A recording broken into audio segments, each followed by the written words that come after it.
विपक्षी दलों की बैठक से ठीक पहले ममता बनर्जी को तगड़ा झटका लगा है। सीपीएम ने साफ कर दिया कि बंगाल में कांग्रेस के साथ उनका गठबंधन जारी रहेगा और ये गठबंधन टीएमसी के खिलाफ चुनाव लड़ेगा और मर्जी ममता बनर्जी की है, वो विपक्षी दलों के साथ रहें या फिर अपना अपना रास्ता खोज लें। ममता बनर्जी कांग्रेस पर लगातार इस बात का दबाव बना रही थीं, कांग्रेस बंगाल में सीपीएम का साथ छोड़े तभी विपक्षी एकता की राह खुलेगी। लेकिन अब सीपीएम के सीताराम येचुरी ने साफ कर दिया कि बंगाल में टीएमसी के साथ किसी किस्म का गठबंधन न तो सीपीएम करेगी और न ही कांग्रेस। उन्होंने कहा कि लेफ्ट और कांग्रेस के साथ मिलकर धर्मनिरपेक्ष पार्टियां राज्य में बीजेपी और टीएमसी दोनों का मुकाबला करेंगी। विपक्षी दलों की बैठक के आयोजन स्थल पर उन्होंने 2004 में हुए चुनाव के बाद बने गठबंधन का उल्लेख किया। येचुरी ने कहा कि हर राज्य में स्थिति अलग है, ये सुनिश्चित करने का प्रयास किया जा रहा है। मतों के विभाजन से बीजेपी को मिलने वाला लाभ कम से कम होना चाहिए, ये कोई नई बात नहीं है। 2004 में वाम दलों के 61 लोकसभा सदस्य थे और इसमें से 57 ने कांग्रेस उम्मीदवारों को हराया था। उस समय मनमोहन सिंह के नेतृत्व में सरकार थी और 10 साल चली। उन्होंने इस बात पर जोर दिया कि अगले साल होने वाले लोकसभा चुनाव में ममता बनर्जी और सीपीएम का गठबंधन नहीं होगा। मार्क्सवादी कम्युनिस्ट पार्टी नेता ने कहा कि पश्चिम बंगाल में कांग्रेस और वाम दलों के साथ मिलकर धर्मनिरपेक्ष पार्टियां बीजेपी और टीएमसी दोनों के खिलाफ लड़ेंगी। उन्होंने कहा कि केंद्र में ये क्या स्वरूप लेगा, इस बारे में बाद में निर्णय किया जाएगा। उन्होंने कहा कि 2004 में केंद्र सरकार गठित करने के लिए जो राह अपनाई गई थी वैसा ही किया जाएगा। पश्चिम बंगाल में टीएमसी और सीपीएम आमने सामने हैं।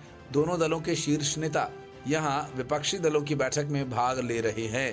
कांग्रेस, आम आदमी पार्टी और तृणमूल कांग्रेस सहित 26 विपक्षी दलों के शीर्ष नेताओं का बेंगलुरु में 2 दिवसीय मंथन शुरू हुआ है और यहाँ विपक्षी दल न्यूनतम साझा कार्यक्रम पर काम शुरू कर सकते हैं और वे 2024 के लोकसभा चुनाव में बीजेपी का मुकाबला करने के लिए संयुक्त अभियान शुरू करने की घोषणा कर सकते हैं।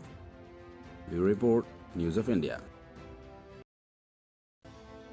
केंद्र सरकार के अध्यादेश को लेकर सुप्रीम कोर्ट में केंद्र सरकार ने अरविंद केजरीवाल की कारगुजारियों को पूरी लिस्ट पेश कर दी और साफ कह दिया कि ये सब घोटालों को दबाने के लिए किया जा रहा है। उसके बाद केंद्र सरकार ने उन तमाम घोटालों के नाम गिनवा दिए और कहा कि ये सारी फाइल्स अरविंद केजरीवाल की सरकार ने अवैध रूप से अपने कब्जे में ले रखी हैं। आम आदमी पार्टी के नेतृत्व वाली दिल्ली सरकार की ओर से सतर्कता विभाग के अधिकारियों का उत्पीड़न किया जा रहा है, जिसके बाद यह अध्यादेश लाया गया। केंद्र सरकार की ओर से आरोप लगाते हुए कहा गया कि शराब नीति और मुख्यमंत्री अरविंद केजरीवाल के आवास के रेनोवेशन की जांच फाइल्स का अवैध रूप से दबा कर रखना, अवैध रूप से कब्जा कर लिया जाना।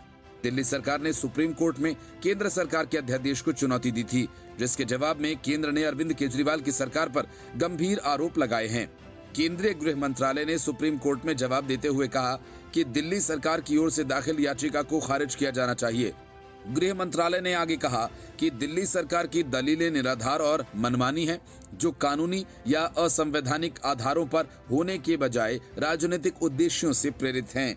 केंद्र सरकार ने 19 मई को अध्यादेश जारी कर सुप्रीम कोर्ट के उस आदेश को पलट कर रख दिया, जिसमें अधिकारियों के ट्रांसफर, पोस्टिंग समेत सेवा मामलों में दिल्ली सरकार को कार्यकारी शक्तियां दी गई थीं। केंद्र सरकार ने अपने जवाब में कहा कि बहुत तेजी से पैदा हुई शर्मनाक स्थिति के कारण अध्यादेश को तत्काल रूप से लाने पर मजबूर होना पड़ा, क्योंकि संसद के अगले सत्र का इंतजार करने से राष्ट्रीय राजधानी पंगु हो जाती। गृह मंत्रालय के अनुसार सुप्रीम कोर्ट के फैसले के तुरंत बाद, जिसने सेवाओं पर दिल्ली सरकार के नियंत्रण को बरकरार रखा, मुख्यमंत्री अरविंद केजरीवाल और उनके मंत्री नियमों की प्रक्रियाओं की परवाह किए बिना आदेश जारी करने और उन्हें सोशल मीडिया पर पोस्ट करने के लिए उग्र हो गए। केंद्र सरकार ने कहा कि दिल्ली सरकार के मंत्री अधिकारियों के पीछे पड़ गए हैं, उन्हें परेशान करने के साथ ही धमकियां दी जाने लगी हैं। गृह मंत्रालय ने दिल्ली सरकार पर सतर्कता विभाग के अधिकारियों को निशाना बनाने और कुछ फाइल्स को गैर कानूनी तरीके से अपने कब्जे में लेने के लिए उनके चैम्बर्स में घुसने का आरोप लगाया। सुप्रीम कोर्ट में दाखिल जवाब के मुताबिक इन फाइल्स में दिल्ली उत्पाद शुल्क नीति मामले में केजरीवाल के आवास के नवीनीकरण की जांच, दिल्ली सरकार की ओर से प्रायोजित विज्ञापनों में निजी कंपनीज को दी गई बिजली सब्सिडी के संबंधित फाइल्स में शामिल है। केंद्र सरकार ने कहा कि अध्यादेश मानसून सत्र के दौरान संसद में पेश किया जाएगा और इस मामले में अदालत के हस्तक्षेप की कोई जरूरत नहीं है। सुप्रीम कोर्ट में तर्क देते हुए केंद्र सरकार ने कहा कि राजधानी के प्रशासन के संबंध में केंद्र और दिल्ली सरकार दोनों की चिंताओं को दूर करने के लिए अध्यादेश लाया गया था। गृह मंत्रालय ने कहा कि अगर अध्यादेश पर रोक लगाई गई तो इससे दिल्ली प्रशासन को अपूरणीय क्षति होगी। जिसमें कहा गया कि राष्ट्रीय राजधानी सिविल सेवा प्राधिकरण बिना किसी संघर्ष के सफलतापूर्वक कार्य कर रहा है। Bureau report, news of India. Sharad Pawar विपक्षी एकता की बैठक में शामिल होने के लिए बेंगलुरु पहुंच गए, लेकिन जाते जाते उन्होंने इस बात के संकेत दे दिए कि एकता आसान नहीं है और एक मुकाम पर आकर सारी कवायद टाएं टाएं फिस हो जाएगी। हाल ही में शरद पवार ने विपक्ष की एकता पर शंका जता दी। उनका ये कहना है कि ऐसी कई परेशानियां हैं जिन्हें नजरअंदाज नहीं किया जा सकता। 2024 के लोकसभा चुनाव को लेकर 26 दलों का मंथन जारी है, लेकिन सवाल ये कि विपक्षी एकता असलियत में हो सकती है। इस पर पवार ने कहा कि सभी को लगता है कि देश की खातिर सभी विपक्षी पार्टियों को साथ आना होगा, लेकिन हमें ये भी समझना होगा कि विपक्षी एकता आसान नहीं होगी। उन्होंने कहा कि हमें एहसास है कि अगर भाजपा को हराना है तो हमें एकजुट रहना होगा। इसमें कुछ परेशानियां हैं जिसे नजरअंदाज नहीं किया जा सकता। पवार ने कहा, उदाहरण के लिए पश्चिम बंगाल में तृणमूल कांग्रेस और कांग्रेस राजनीतिक विरोधी हैं, केरल में वामपंथी और कांग्रेसी विरोधी हैं। उन्होंने कहा कि अगर इन मुद्दों को नहीं सुलझाया गया तो हमें चुनाव के बाद एकता की संभावनाओं के बारे में सोचना होगा। उन्होंने कहा कि हमें अलग अलग सियासी हालात के लिए तैयार रहना चाहिए। मतलब ये कि एकता भले ही कायम हो, सब जैसे तैसे चुनाव लड़ें, नतीजों के साथ एक साथ आ जाएं। मार्च में ही हुए सागर दिघी विधानसभा सीट पर उपचुनाव ने कांग्रेस और टीएमसी में दरार डाल दी। यहाँ कांग्रेस वाम दल के साथ मिलकर ममता बनर्जी के गढ़ और मुस्लिम बाहुल्य क्षेत्र में टीएमसी उम्मीदवार को हरा चुका था। हालिया पंचायत चुनाव में हुई हिंसा को लेकर भी कांग्रेस टीएमसी आमने सामने हुए। जुलाई की शुरुआत में ही दो फाड़ हो चुकी एनसीपी के 2024 चुनाव को लेकर योजनाएं अलग नजर आ रही हैं। एक और जहां सीनियर पवार बेंगलुरु में विपक्ष की एकता की बैठक में शामिल हुए, तो वहीं महाराष्ट्र के नए उप मुख्यमंत्री अजीत पवार दिल्ली में एनडीए के मंथन का हिस्सा बने। हाल ही में अजीत बैक टू बैक 3 बार सीनियर पवार से मुलाकात कर चुके हैं। इसे लेकर राजनीतिक गलियारों में भी चर्चाओं का दौर शुरू हो गया है। कहा यह जा रहा है कि अजीत गुट के सदस्यों ने सीनियर पवार से माफी मांगी, लेकिन शरद पवार की तरफ से एक शब्द भी नहीं कहा गया। शरद पवार कैंप ने भी दावा किया कि अजीत वरिष्ठ नेता को जनता से मिल रही प्रतिक्रिया से डर के चलते ऐसा कर रहे हैं। बंगाल में सिर्फ कांग्रेस और टीएमसी के बीच तल्खी ही विपक्ष की चिंता का विषय नहीं है। मौजूदा तस्वीर में सीपीएम और टीएमसी के बीच भी हालात सुधरते नजर नहीं आ रहे। सीताराम येचुरी ने साफ कर दिया कि बंगाल में टीएमसी के साथ कोई भी गठबंधन होना संभव नहीं। उन्होंने कहा कि हर राज्य में स्थिति अलग है। प्रयास इस बात का है कि मतों के बंटवारे का भाजपा को कम से कम फायदा मिले। ये नई बात नहीं है। जैसे 2004 में लेफ्ट के पास 61 सीटें थीं, जिसमें 57 हमने कांग्रेस उम्मीदवारों को हराकर जीती थी। तब मनमोहन सिंह सरकार बनी और 10 साल तक चली। उन्होंने कहा कि ममता और सीपीएम एक नहीं हो पाएंगे। पश्चिम बंगाल में लेफ्ट और कांग्रेस के साथ सेक्युलर पार्टियां होंगी जो भाजपा और टीएमसी के खिलाफ लड़ेंगे। पेच तो अरविंद केजरीवाल और कांग्रेस के बीच भी फंसेगा, क्योंकि केजरीवाल चाहते हैं कि दिल्ली और पंजाब की सारी सीटें कांग्रेस उनके लिए छोड़ दे, लेकिन कांग्रेस ऐसा करने के मूड में नहीं है। Bureau report, news of India. जिस वक्त सोनिया गांधी, राहुल गांधी और मल्लिकार्जुन खड़गे सहित पूरी कांग्रेस बेंगलुरु में विपक्षी एकता के लिए पसीना बहा रही है, जिस वक्त 26 पार्टियां एक साथ बैठक कर रही हैं कि हमें न सत्ता चाहिए न पीएम पद, हमें तो मिलकर बस पीएम मोदी को चुनाव में हराना है, विपक्ष की इतनी त्याग भरी बातें कर रहे, इस बीच कांग्रेस के नेता शशि थरूर ने कांग्रेस का पूरा मजा ही किरकिरा कर दिया। शशि थरूर ने प्रधानमंत्री नरेंद्र मोदी की तारीफों के पुल बांधे। उन्होंने भारतीय जनता पार्टी की अगुवाई वाली केंद्र सरकार की इस्लामिक देशों तक पहुंच के लिए भी सराहना की। थरूर का कहना है कि मोदी सरकार में भारत के रिश्ते इस्लामिक देशों से बेहतर हुए हैं। साथ ही उन्होंने केंद्र सरकार की विदेश नीति की भी तारीफ की। खास बात यह कि शशि थरूर खुद कांग्रेस सरकार में विदेश मंत्री रह चुके हैं।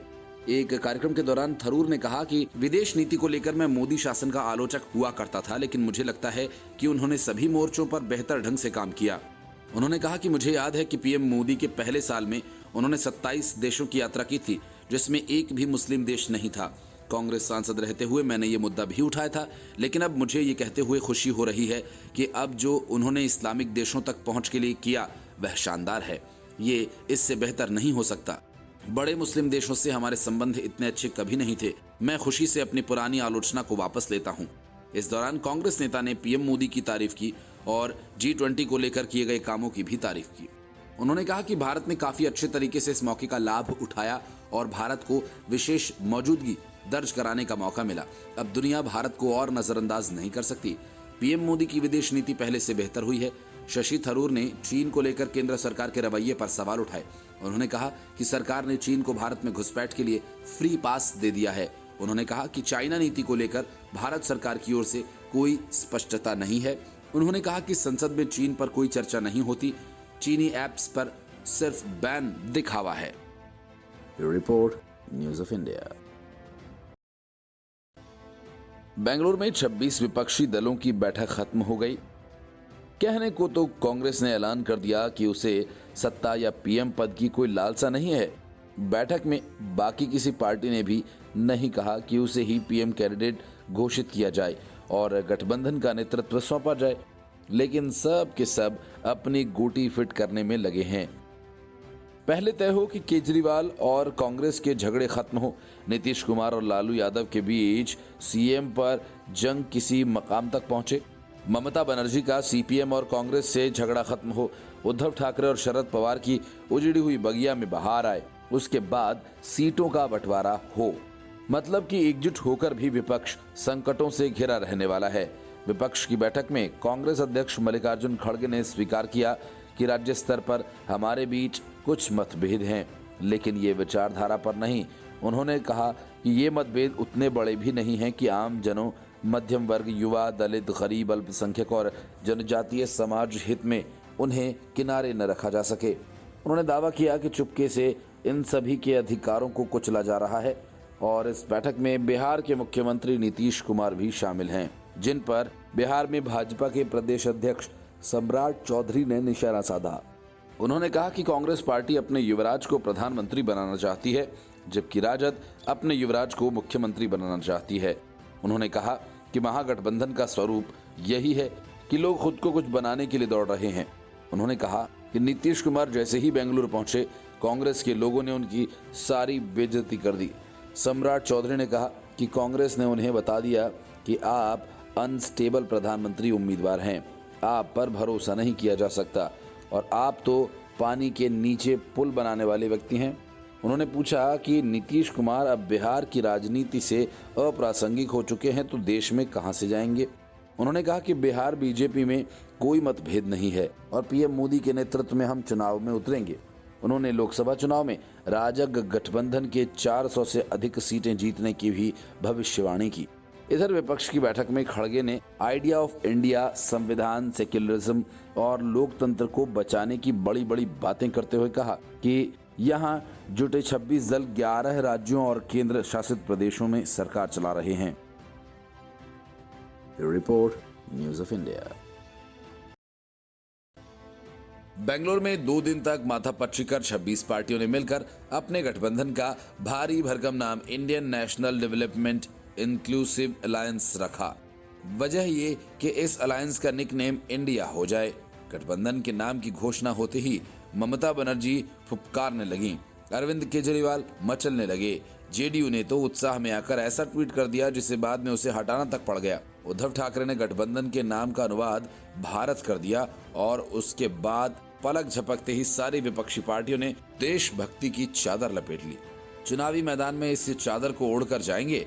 विपक्षी दल दूसरी बैठक के बाद भी अपना अलायंस का कोई संयोजक नहीं चुन पाए। बेंगलुरु बैठक के बाद मल्लिकार्जुन खड़गे ने कहा कि हमारी अगली मीटिंग मुंबई में होगी और एक 11 सदस्यीय कोऑर्डिनेशन कमेटी बनाई जाएगी। इन सदस्यों के नाम की घोषणा मुंबई में की जाएगी। मतलब कि विपक्षी गठबंधन का संयोजक बनने का जो सपना नीतीश कुमार देख रहे थे, खड़गे की घोषणा के बाद वे हाथ मलते रह गए। हो सकता है कि 11 लोगों की टीम में नीतीश कुमार को भी जगह दे दी जाए। बैठक के बाद मल्लिकार्जुन खड़गे ने आरोप लगाया कि भाजपा संविधान को खत्म करना चाहती है। उन्होंने कहा कि प्रधानमंत्री नरेंद्र मोदी सभी टुकड़ों को सहेजने में लगे हुए हैं। वहीं पश्चिम बंगाल की मुख्यमंत्री ममता बनर्जी ने कहा कि नए नामकरण के साथ चुनौती की शुरुआत हो गई है। उन्होंने पूछा कि एनडीए, क्या तुम इंडिया को चुनौती दे सकते हो? हम देशभक्त लोग अपनी मातृभूमि से प्यार करते हैं। अखिलेश यादव ने कहा कि भारतीय इतिहास आज के दिन को देशभक्ति और सकारात्मक राजनीति के बेंगलुरु आंदोलन के दिन के रूप में याद रखा जाएगा। अरविंद केजरीवाल ने दावा किया कि युवा, किसान, कारोबारी और उद्योगपति सभी बीजेपी की सरकार से परेशान हैं। उन्होंने दावा किया कि पिछले 9 वर्षों में भाजपा की सरकार ने सभी क्षेत्रों को बर्बाद कर दिया। सब कुछ सबसे ऊंची बोली लगाने वालों को बेच दिया गया। वहीं राहुल गांधी ने कहा कि भारत की सारी संपत्ति चंद लोगों के हाथ में है, जिन्हें प्रधानमंत्री नरेंद्र मोदी ने चुना है। खड़गे ने मीडिया पर पीएम मोदी का कब्जा होने का दावा करते हुए कहा कि अपने 52 वर्षों के करियर में विपक्ष की आवाज इस तरह से दबाए जाते हुए उन्होंने कभी नहीं देखा।